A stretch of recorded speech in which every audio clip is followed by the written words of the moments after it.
Boa noite, eu sou o Lucas, fui o bolsista do CNPq no edital de 2025 pela UFA, orientado pelo professor Vitor Luiz Tenormati, e hoje nós apresentamos o trabalho intitulado Aplicação do software QGIS para a vigilância epidemiológica territorializada da dengue em Lavras entre 2020 e 2025. Contextualizando o problema, nós temos a dengue como um importante problema de saúde pública no Brasil, uma doença de grande impacto em termos de morbidade, marcada por variações sazonais e espaciais, além da circulação de quatro serotipos predominantes. Sua ocorrência não é homogênea, varia ao longo do tempo e é desigualmente distribuída entre territórios de um mesmo município. Nesse cenário, nós temos Lavras, um município de porte médio, com grande circulação de pessoas, que tem uma característica universitária bem predominante, e essa dinâmica populacional, somada a condições ambientais e urbanas, contribui para a formação de padrão de transmissão que varia entre bairros e entre diferentes períodos do ano, mas com determinados padrões locais. Diante do elevado volume de notificações registrados nesses últimos anos, especialmente durante o período epidêmico, entre 2023 e 2024, é insuficiente a gente analisar apenas números totais, apenas dados quantitativos. É necessário a gente compreender onde esses casos se concentram, quais são os grupos acometidos, onde esses grupos estão e, portanto, quais áreas vão estar demandando maior atenção das ações de vigilância, controle vetorial, assistência em saúde e como trabalhar educação em saúde com essas pessoas a partir do momento que você conhece a população que você trabalha. Nesse sentido, o trabalho propõe a utilização do SIGS, né, os Sistemas de Informação Geográfica, para transformar dados de notificação em informação territorializada. A ideia é usar esse registro para produzir um mapa capaz de apoiar a tomada de decisão e direcionar a política pública, porque a vigilância tradicional, muitas vezes, ela perde essa dimensão territorial, principalmente em períodos de surto, e não consegue se analisar bem a distribuição dessas populações. Assim, o software escolhido para tal função seria o QGIS, um software gratuito para fazer, editar e visualizar mapas personalizados, e que contém ferramentas diversas, como a ferramenta de estimativa de densidade kernel, que destaca áreas com maior intensificação e concentração de um fenômeno, pode ser aplicado em diferentes contextos e pode servir de modelo para diferentes municípios. Assim, o objetivo do trabalho foi analisar a distribuição espacial da dengue em Lavras, utilizando o QGIS e sua função de mapa de calor, e também foram avaliados o perfil epidemiológico dos casos, e bem como desenvolver uma metodologia replicável que possa contribuir para a rotina da vigilância em saúde e ser replicada em outros municípios, ou seja, passar a utilizar essa tecnologia e os resultados que ela proporciona na rotina de saúde pública da vigilância epidemiológica. A metodologia envolve, inicialmente, a coleta de bases cartográficas, do IBGE, de mapas municipais disponibilizados pela Prefeitura de Lavras e de recursos de geolocalização, como o Google Maps, e essas fontes se integram para formar uma base territorial dentro do QGIS, para delimitar bairros, identificar logradouros. Os dados epidemiológicos eles são disponibilizados também pela Prefeitura, mediante autorização, pois pelo DataSUS não seria possível pegar essas informações tão facilmente, pois são informações sensíveis que nós vamos precisar, como endereços e dados relacionados ao próprio acompanhamento desses pacientes. E, portanto, após a organização dessas planilhas, de todas essas bases recebidas, os endereços são georreferenciados por meio de Google Sheets e um código de programação específico para puxar dados de latitude e longitude do próprio Google Maps. E, em seguida, os dados são importados para o QGIS, onde eles são associados a essas camadas cartográficas e são criados vários pontos ao redor do globo, e normalmente ao redor do município que a gente está trabalhando.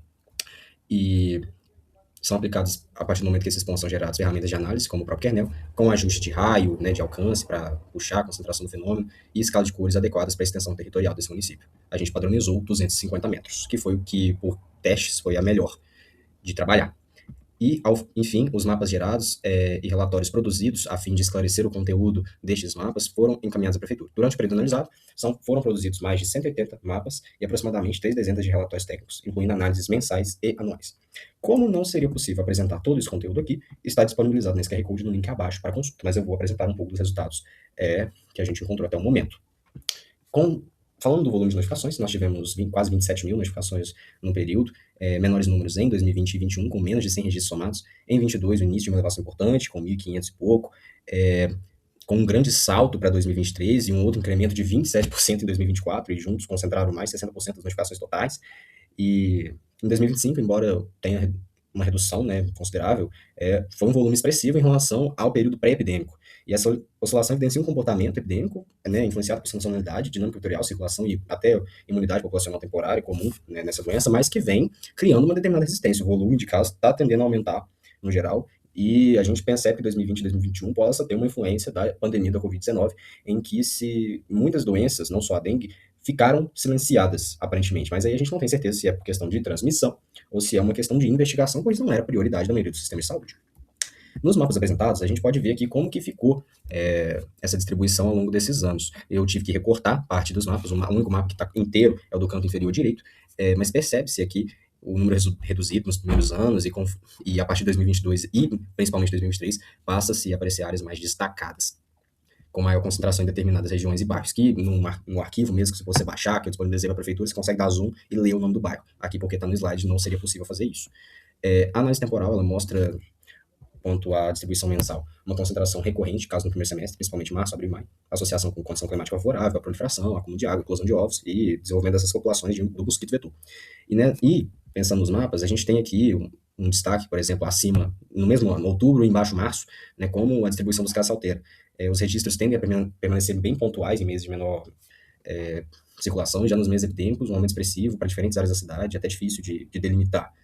Em relação ao perfil sociodemográfico, nós temos discreto predomínio feminino, com faixas etárias compostas por adultos jovens em idade, mas sobretudo de 20 a 29 anos, com predominância de registros de pessoas classificadas como pardas e de ensino médio completo, entre casos que estiveram com essa informação disponível, que é um problema que a gente vai entrar em discussão mais à frente, que é a incompletude dessas bases de dados. Variáveis como raça e escolaridade têm grandes proporções de campos ignorados. Em 2024, por exemplo, a gente pode ver aqui nessa última tabela que mais de 70% dos registros não tiveram escolaridade preenchida, que compromete a análise do perfil social da população que a gente trabalha. E nos mapas mais à frente, a gente está vendo aqui, no canto superior esquerdo, como que isso ocorre em diferentes regiões da cidade, né? Quem que está sendo afetado por esse problema? Bairros principalmente ali um pouco mais centrais e periféricos, e esse tipo de análise demonstra que a qualidade da informação possui uma distribuição territorial e interfere diretamente na interpretação desses resultados. Se vocês voltarem e pegarem os dados dos maiores volumes de notificações, são os mesmos bairros que nós tivemos maior volume. Os bairros que têm maior população ignorada, maior população vulnerável, por incrível que pareça.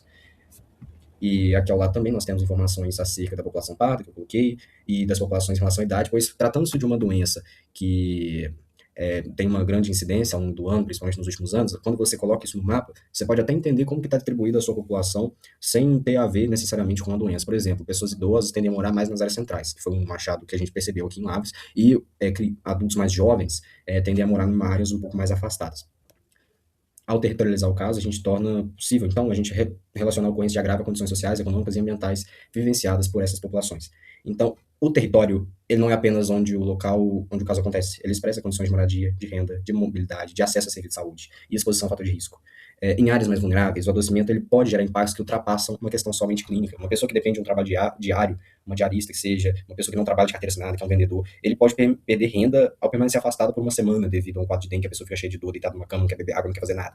Isso pode comprometer o pagamento de despesas, comprometer a alimentação e a qualidade de vida dessa pessoa e talvez da família dela, que ela participa da renda da casa.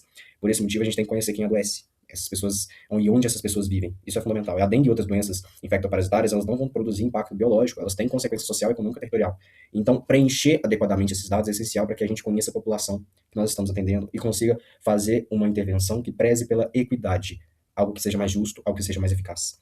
E durante o desenvolvimento do projeto, além desse problema da incompletude, a gente tem diversas limitações relacionadas à qualidade de dados. Entre os principais problemas, nós temos endereço incompleto, campo ignorado ou não preenchido, diferentes grafias para o mesmo logradouro, e isso gera problema na hora de georreferenciar. Ausência de número, o CEP, conflito do bairro informado, isso também gera problema, tem que falar o bairro certinho daquela rua. Localização, né, conflitos entre a localização real e registros referentes a residentes de outros municípios. Às vezes a pessoa passa o endereço de outra cidade, a não ser o lugar que ela estava em Lavras no momento que ela resolveu ir no hospital para notificar. E essas inconsistências vão dificultar o georreferenciamento e podem produzir distorções importantes. Nessa imagem esquerda, por exemplo, nós temos a população que teoricamente mora no bairro Centro, em Lavras, né? Tem uns pontinhos azuis aí. Percebe-se como que, né, em cidade pequena tudo é centro, né? É uma brincadeira comum que a gente faz.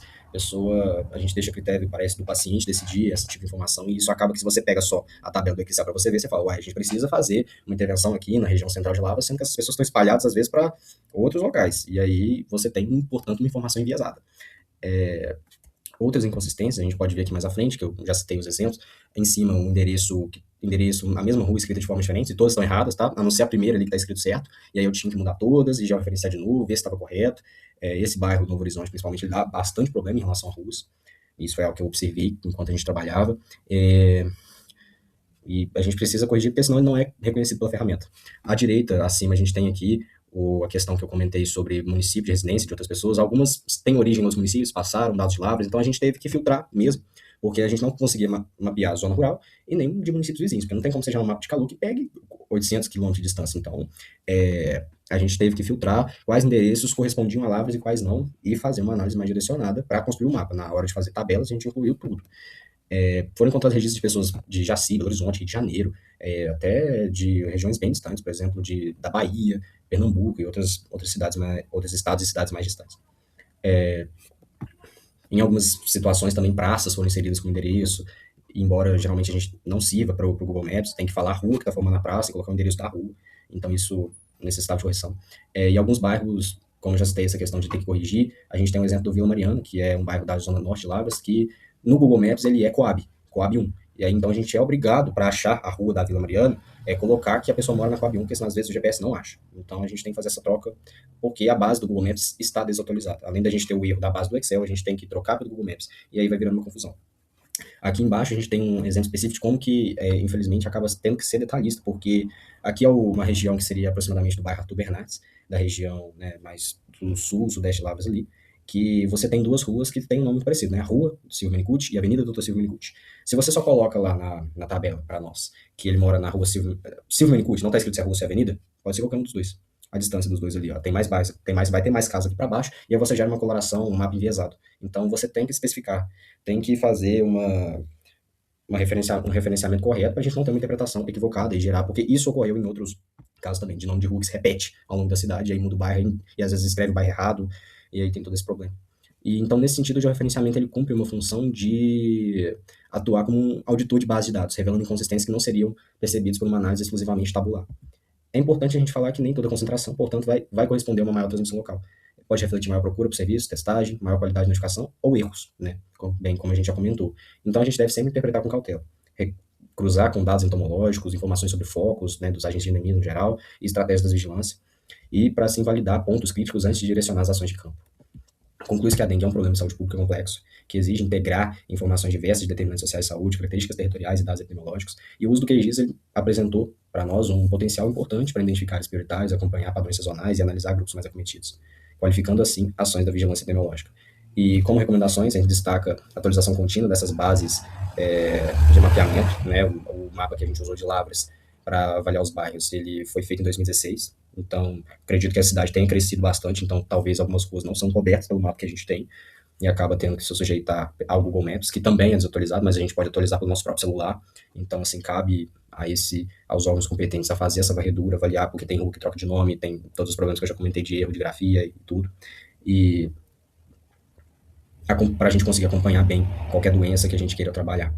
Enfim, também avaliar a qualidade do dado é uma condição indispensável, então expertise na análise de dados para a gente não ter problemas na hora de trabalhar, para a gente conseguir ter um dado assim já bem feito para a gente conseguir analisar e ter uma metodologia específica, porque em período de surto você coloca um tanto de gente lá para fazer, conforme a própria prefeitura nos contou, para fazer notificação, e aí cada um escreve de um jeito, cada um, né, abrevia do jeito que quer, e aí fica um tanto de coisas diferentes, no fim, na hora do epidemiologista, quem quer que seja responsável por fazer essa análise, vira aquela confusão. Então, investir em qualificação de base e uma vigilância territorializada é fundamental para a gente reduzir viés e produzir respostas mais efetivas. Este foi o nosso trabalho. Muito obrigado pela atenção.